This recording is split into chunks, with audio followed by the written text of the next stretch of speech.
अब बारी है मलासन की। मलासन करने से हमारे पैर काफ़ी ज़्यादा मजबूत होते हैं, क्योंकि मलासन एक ऐसा पोज है जब हम अपने आप को इतना होल्ड रखते हैं और सारा दबाव हमारे तलवों पर होता है, हमारी थाइस पैरों पर होता है हमारे शरीर का, तो उससे हमारे पैर मजबूत होते हैं। तो जैसे मैंने शुरुआत में आपको बताया, जो ट्रैवलिंग करना चाहते हैं, जो ट्रैवलर हैं, क्योंकि अगर आपके पैरों में जान नहीं होगी तो आप ट्रैवल कैसे करेंगे, आप दौड़ भाग कैसे करेंगे, आप चलेंगे कैसे, ट्रैक कैसे कर पाएंगे।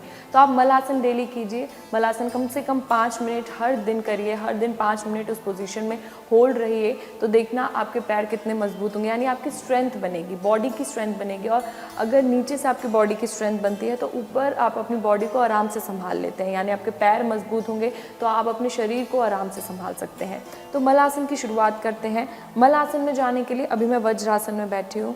वज्रासन के बाद मलासन में जाने के लिए आपको अपने पैरों को ऐसे रखना है, पूरा 90 डिग्री का आपको एंगल बनाना है।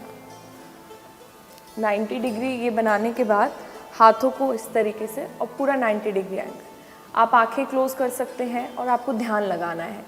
इससे भी आपका कंसंट्रेशन बढ़ेगा और आप फील कर रहे होंगे कि सारा स्ट्रेच आपके पैर पर पड़ रहा है, थाइस पर पड़ रहा है, घुटनों पर पड़ रहा है। यानी घुटनों के दर्द के साथ साथ आप यहाँ पर आपकी थाइस का भी जो पेन है, थाइस अगर आपकी वीक है, स्ट्रेंथ नहीं है आपकी बॉडी में, तो उसको भी आप स्ट्रेंथ बढ़ा सकते हैं। कम से कम 5 मिनट तक कोशिश कीजिए मलासन में बैठने की, और धीरे धीरे सांस लीजिए, धीरे धीरे सांस छोड़िए।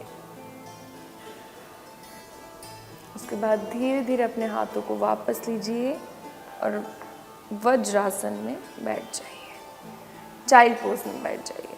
अब रिलैक्स रखिए अपनी बॉडी को। तो ये कुछ इस तरीके से आपको मलासन करना है।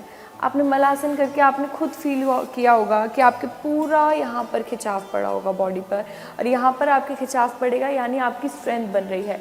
कुछ लोग काफ़ी ज़्यादा वीक होते हैं, जैसे हम 5 मिनट कर रहे हैं, कुछ लोगों से 30 सेकंड रुक पा रहे होंगे, 30 से 1 मिनट रुक पा रहे होंगे, यानी अभी उनकी बॉडी वीक है, इतना दबाव इतना अभी नहीं उनकी बॉडी झेल सकती अपनी पूरी बॉडी का, उनके पैर, उनकी थाइज में इतनी जान नहीं है। तो आप धीरे धीरे हर दिन मलासन करेंगे तो उसके साथ आपकी स्ट्रेंथ काफ़ी ज़्यादा बढ़ेगी। आज आप 30 सेकंड कर रहे हैं, कल आप 1 मिनट करेंगे, धीरे धीरे आपकी स्ट्रेंथ बढ़ेगी। स्ट्रेंथ बढ़ाने के लिए मलासन काफ़ी ज़्यादा अच्छा है। और अब बिना किसी देरी के हम तीसरा आसन करते हैं। अब बारी है मकरासन की। मकरासन काफ़ी लोगों का फेवरेट आसन होता है, क्योंकि लोगों को लगता है कि उसमें कुछ भी हमें नहीं करना, आराम से हमें सीधे लेट जाना है, बॉडी पर भी कोई दबाव नहीं पड़ रहा। और कुछ लोग तो मकरासन करते करते सो भी जाते हैं, जैसे शवासन है, कुछ हुबहू उससे मिलता जुलता मकरासन है। लेकिन मकरासन जब आप करेंगे, अगर आप उसे रियलिटी में कर रहे हैं, अगर आप ये नहीं सोच रहे कि हाँ बहुत आराम से आसन करना है, हमें सो जाना है, हम बस लेटे हैं, लेज़ी तरीके से आपको नहीं करना, तो जब आप मकरासन करेंगे तो आपको उसका प्रभाव भी दिखेगा कि आपकी बॉडी में कहाँ कहाँ उसका असर पड़ रहा है। अब मैं आपको मकरासन करके दिखाती हूँ, फिर मैं आपको बताती हूँ कि कहाँ कहाँ आपकी बॉडी पर उस पर असर पड़ेगा। मकरासन करने के लिए आप उल्टे मैट पर लेट जाइए, ऐसे। मैट पर लेटने के बाद अपने हाथों को यहाँ पर चिन पर रखिए, और थोड़ा सा गैप आपको अपने पैरों में रखना है, बिल्कुल थोड़ा सा गैप। और धीरे धीरे अपने पैरों को ऊपर लाना है और इनको जॉइंट करना है।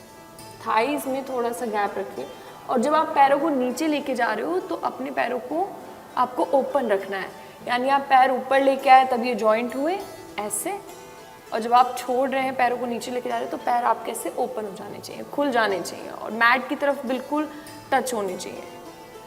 तो हाथ ऐसे रखकर आप ऐसे करिए।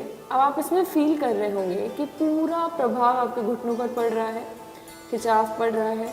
और जब आप इसे ज़्यादा देर तक करेंगे, कम से कम आप इसके 100 स्टेप्स अगर कर लेंगे तो आपको थकान भी होगी, तब आपको लगेगा कि मकरासन इतना भी आसान आसन नहीं है।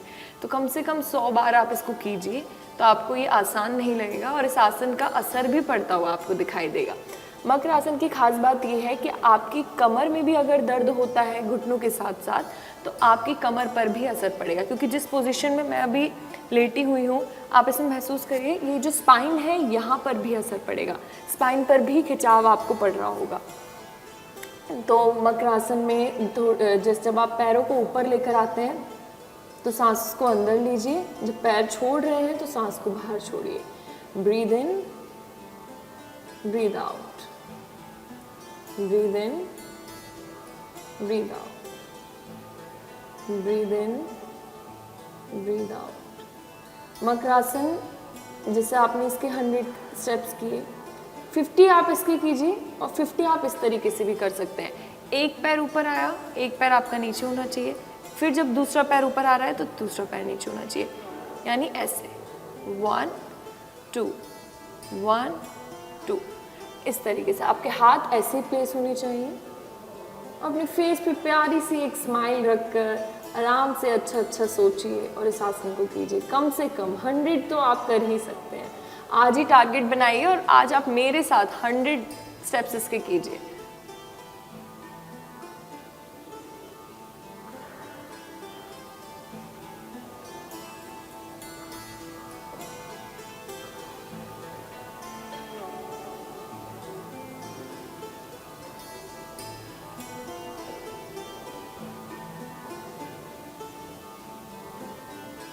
तो पड़ रहा है ना आपके घुटनों पर असर मकरासन करते हुए, और सिर्फ घुटनों पर ही नहीं, आपकी थाइस पर भी असर पड़ रहा होगा। जब आप धीरे धीरे कर रहे होंगे, जब आपको दर्द महसूस हो रहा होगा, दर्द महसूस हो रहा है अगर थाइस में, यानी आप आसन को सही तरीके से कर रहे हैं और आपकी थाइस पर असर पड़ रहा है। इससे भी आपकी थाइस की काफ़ी ज़्यादा स्ट्रेंथ बनेगी, साथ ही आपकी कमर पर भी असर पड़ेगा। कमर में अगर आपकी दर्द होता है, क्योंकि मौसम में जो बदलाव हो रहा है उसकी वजह से भी कमर में काफ़ी ज़्यादा दर्द होने लगता है। मौसम का उतार चढ़ाव की वजह से कमर का दर्द बढ़ता है, कम होता है, यानी कमर के दर्द में भी उतार चढ़ाव आता है। तो मकरासन करने से ना सिर्फ आपके घुटनों को निजात मिलेगी दर्द से, बल्कि आपकी कमर का दर्द भी ठीक होगा। तो अपने फेस पे एक प्यारी सी स्माइल रखकर खुश होकर इस आसन को कीजिए। धीरे धीरे काउंटिंग कीजिए कि आपने कितने स्टेप्स कर दिए। कोशिश करो 100 बार इसको कंप्लीट करने की, और 100 बार बहुत आसान है, आप कर लेंगे। मकरासन करने से आपके घुटनों को जो दर्द है उससे निजात मिलेगा। तो मैंने आपको 3 आसन बताए और ये तीनों आसन काफ़ी ज़्यादा अच्छे हैं आपके घुटनों के दर्द के लिए। अब कुछ आसन हम खड़े होकर करेंगे ताकि आपके घुटने के दर्द को निजात मिल पाए।